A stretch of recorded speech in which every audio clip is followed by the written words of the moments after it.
옛날 옛적 숙종대왕께서 다스리시던 시절, 강우 고을 외곽 산촌 마을에 한 처녀가 살고 있었습니다. 그 애는 유난히도 흉년이 들어 백성들이 굶주렸고 설상가상으로 전염병까지 돌아 마을 사람들은 하루하루를 근심 속에 보내야 했습니다. 약 한 첩 구하기도 어려웠던 시절이었지요. 마을에는 불길한 안개가 자주 내려앉아 사람들은 수근거렸습니다.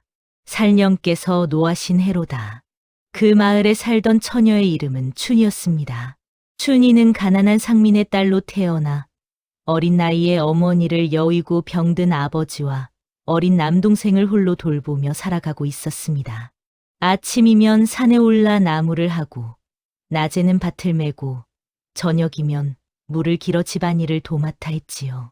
춘이는 순박한 성품을 지녔으나 그 안에는 강인한 결기가 숨어 있었습니다. 남 몰래 눈물을 삼키며 견뎌내는 인내심 또한 남달랐지요.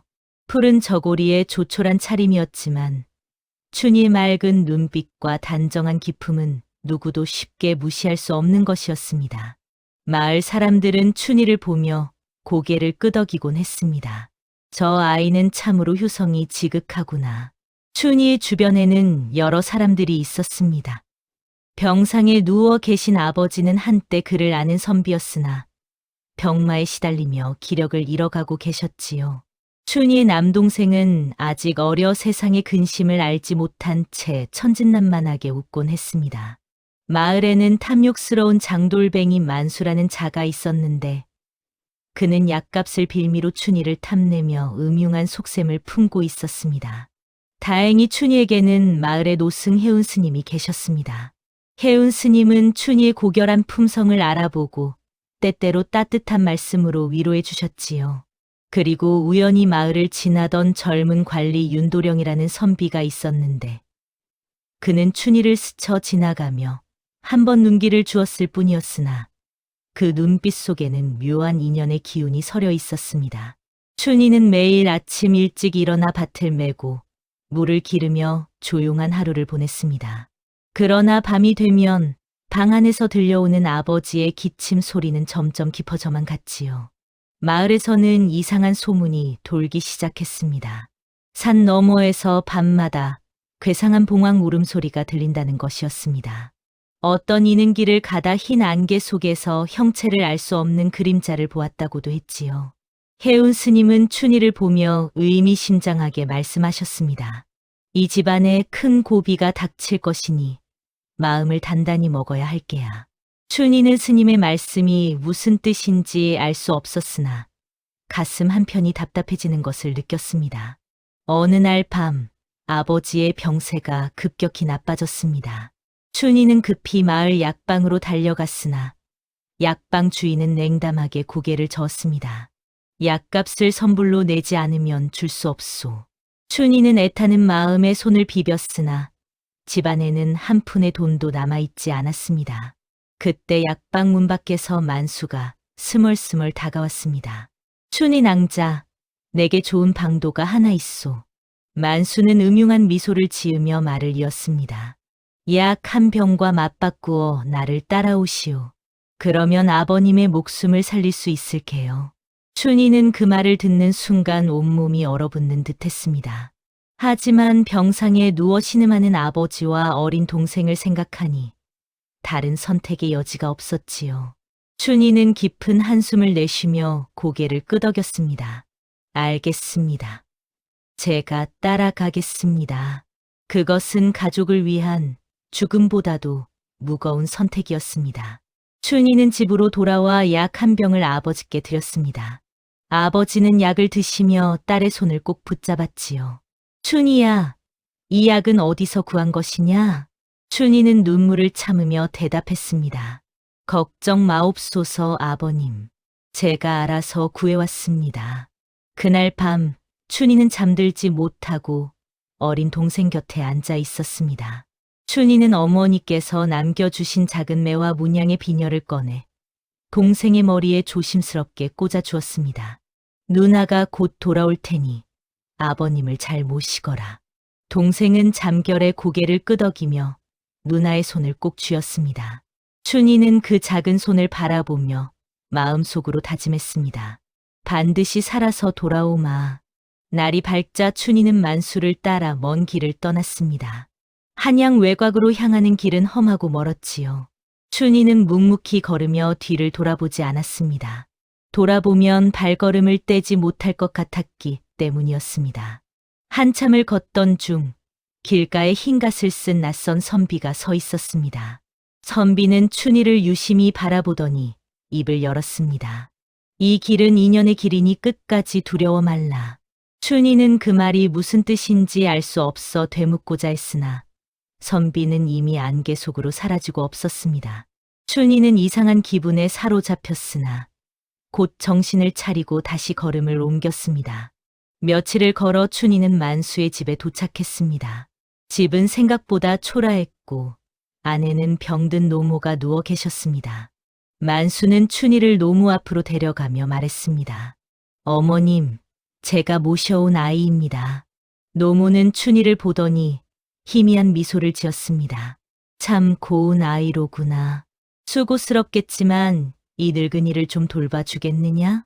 춘희는 공손히 절을 올렸습니다. 그리하겠나이다.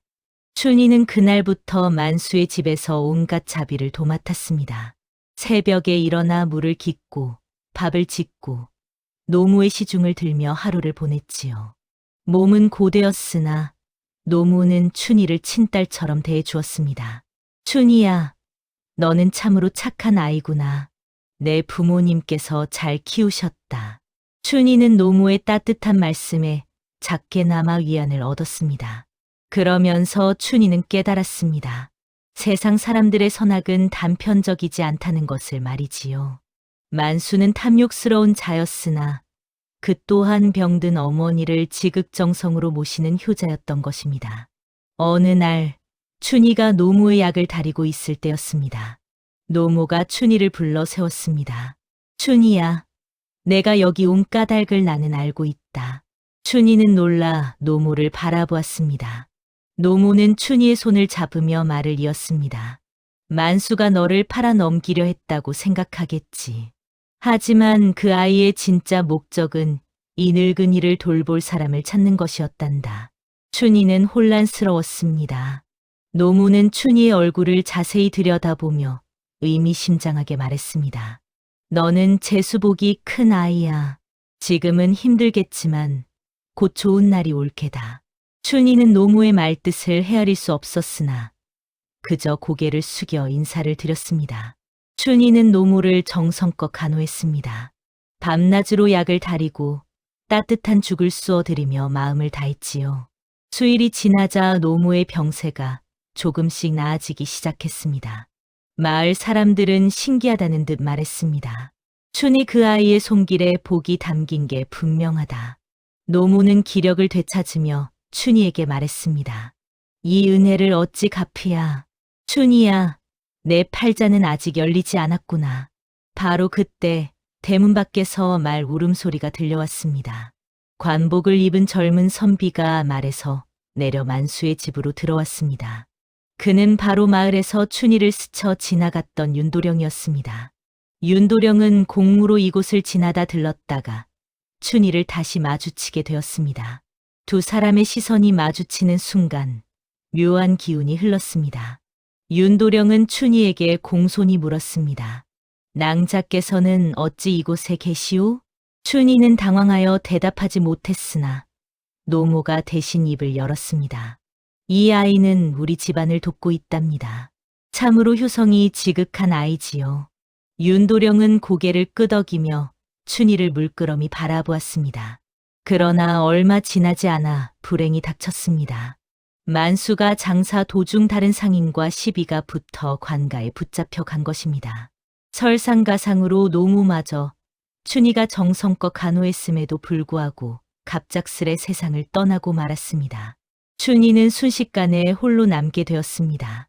집안에는 춘희 혼자뿐이었고 앞날이 막막했지요. 춘희는 두려움에 떨었습니다. 나는 이제 어디로 가야 하나? 다시 팔려가게 되는 것은 아닐까? 그때 윤도령이 다시 찾아왔습니다. 윤도령은 춘희의 처지를 듣고 난감한 표정을 지었습니다. 낭자를 그냥 둘 수는 없소. 관하로 함께 가시지요. 그곳에서 보호를 받을 수 있을 것이오. 춘희는 망설였습니다. 윤도령은 관리이고 자신은 천한 상민의 딸이었기 때문입니다. 신분의 차이가 엄연히 존재하는 세상이었지요.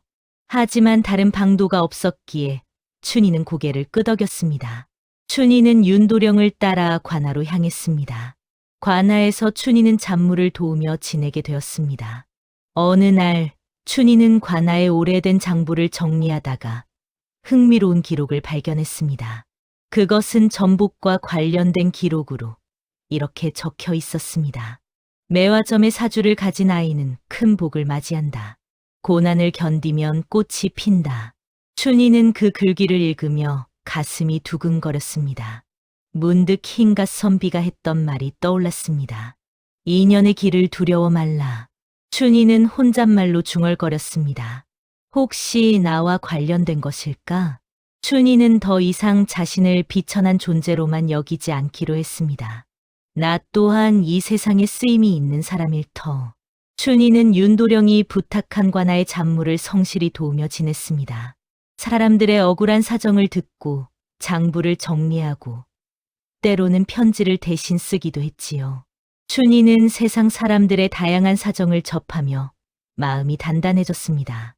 고난은 춘희를 무너뜨리지 못했고 오히려 더 강하게 만들었습니다. 어느 날 저녁 윤도령이 춘희를 불렀습니다. 춘희 낭자, 당신께 말씀드릴 것이 있소. 춘희는 긴장하며 윤도령 앞에 섰습니다. 윤도령은 잠시 망설이다 입을 열었습니다. 길에서 당신을 처음 만났을 때 흰갓을 쓴 선비를 본 적이 있소? 춘희는 놀라며 대답했습니다. 그러하옵니다. 그 선비께서는 이상한 말씀을 남기고 사라지셨나이다. 윤도령은 깊은 한숨을 내쉬며 말했습니다. 그 선비는 바로 저의 아버님이십니다. 윤판관 어른이시지요. 춘희는 더욱 놀랐습니다. 윤도령은 말을 이었습니다. 아버님께서는 사람의 인품과 운명을 꿰뚫어 보시는 분이십니다. 아버님께서 당신의 고결한 기품을 미리 보시고 인연을 점지하셨던 것이오. 춘희는 믿기지 않는다는 표정으로 윤도령을 바라보았습니다. 윤도령은 계속해서 말했습니다. 아버님께서는 당신이 병든 부모를 위해 스스로를 희생한 사실도 알고 계십니다. 그 효심에 감동하셔서 당신의 앞길을 지켜보고 계셨던 것이오. 춘희는 눈물이 글썽해졌습니다. 자신의 고난이 헛되지 않았다는 것을 알게 된 순간이었지요. 그러나 기쁨도 잠시 춘희에게 청천벽력 같은 소식이 전해졌습니다. 마을에서 급히 온 심부름꾼이 춘희를 찾아왔던 것입니다. 춘희 낭자, 큰일 났소. 아버님께서 위독하시다오. 춘희는 그 말을 듣자마자 얼굴이 창백해졌습니다. 춘희는 곧장 마을로 달려갔습니다. 숨이 턱까지 차올랐으나 멈출 수 없었지요. 집에 도착했을 때 아버지는 이미 마지막 숨을 헐떡이고 계셨습니다. 춘희는 아버지의 손을 붙잡으며 울부짖었습니다. 아버님, 저 춘희가 왔사옵니다. 아버지는 희미한 미소를 지으며 딸의 손을 꼭 쥐었습니다. 춘희야, 너의 길을 가거라. 아비는 이제 편히 쉬마. 그 말을 마지막으로 아버지는 눈을 감으셨습니다. 춘희는 모든 희망이 무너진 듯한 슬픔에 잠겼습니다. 춘희는 며칠 동안 먹지도 자지도 못한 채 아버지의 시신 곁을 지켰습니다. 마을 사람들이 위로의 말을 건넸으나 춘희의 귀에는 아무것도 들리지 않았습니다. 해운 스님이 찾아와 말씀하셨습니다. 춘희야, 슬픔에 잠겨만 있어서는 아니 된다.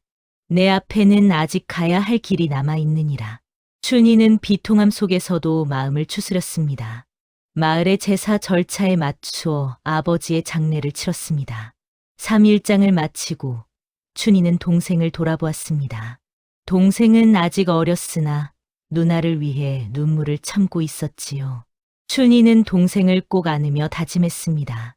누나가 반드시 너를 지켜주마. 장례를 치른 뒤 춘희는 동생을 지키기 위해 다시 강우 고을을 떠나기로 결심했습니다.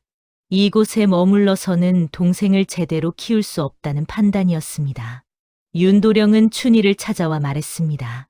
춘희 낭자, 함께 하늘을 보고 길을 나서시지요. 제가 도와드리겠소. 춘희는 윤도령의 따뜻한 말에 고개를 끄덕였습니다. 춘희와 윤도령, 그리고 어린 동생은 함께 길을 떠났습니다.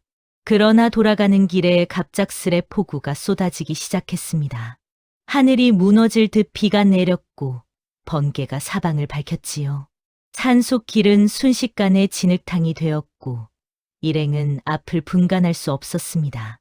그때 산속에서 괴이한 바람이 불어왔습니다. 마을에서 전해 내려오던 전설처럼 봉황의 울음소리가 들려왔습니다. 윤도령은 춘희와 동생을 보호하며 외쳤습니다. 두려워 마시오. 제가 있소. 하지만 바람은 점점 더 거세졌고 눈앞에 형체를 알 수 없는 빛이 나타났습니다. 빛 속에서 목소리가 들려왔습니다. 그대가 희생을 택한 까닭이 무엇인가? 춘희는 두려웠으나 떨리는 목소리로 대답했습니다. 사랑하였기 때문이옵니다. 가족도 이 세상도. 춘희의 눈에서 눈물이 흘러내렸습니다. 제가 무엇을 할 수 있는지는 알지 못하나 제가 사랑하는 이들을 지키고 싶었사옵니다. 그 순간 거센 바람이 멈추었습니다. 번개도 그치고 비도 잦아들었습니다. 춘희가 눈을 뜨자 길 위에는 매화 한 송이가 피어 있었습니다. 한겨울도 아닌데 홀로 피어난 매화였습니다. 윤도령은 그 매화를 보며 놀라움을 감추지 못했습니다. 이것은 산령의 축복이오. 일행은 무사히 마을에 도착했습니다. 그곳에서 해운 스님이 춘희를 기다리고 계셨습니다. 스님은 춘희를 보자마자 미소를 지으며 말씀하셨습니다. 춘희야, 그대는 매화점의 아이였구나. 옛 기록에 이르기를 고난을 견디면 큰 복을 받는다 하였지. 춘희는 그제야 모든 것이 이해되었습니다. 흰갓을 쓴 선비였던 윤판관, 관아에서 본 매화점의 기록, 그리고 산령의 시험까지 모든 것이 춘희의 인연이었던 것입니다. 스님은 말을 이었습니다. 그대의 효심과 희생은 하늘이 알고 땅이 아는 법이니라. 며칠 뒤 윤판관이 직접 춘희를 찾아왔습니다. 윤판관은 춘희를 자세히 살피더니 흡족한 표정을 지었습니다.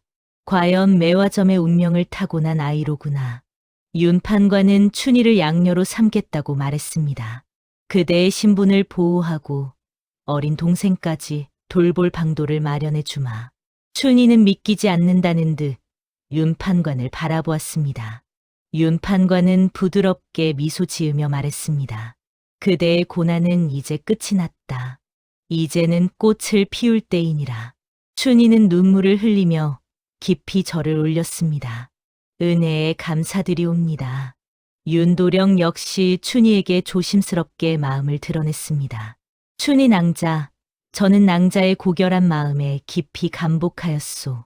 춘희는 얼굴이 붉어지며 고개를 숙였습니다. 도령님의 은혜를 어찌 갚아야 할지 모르겠나이다.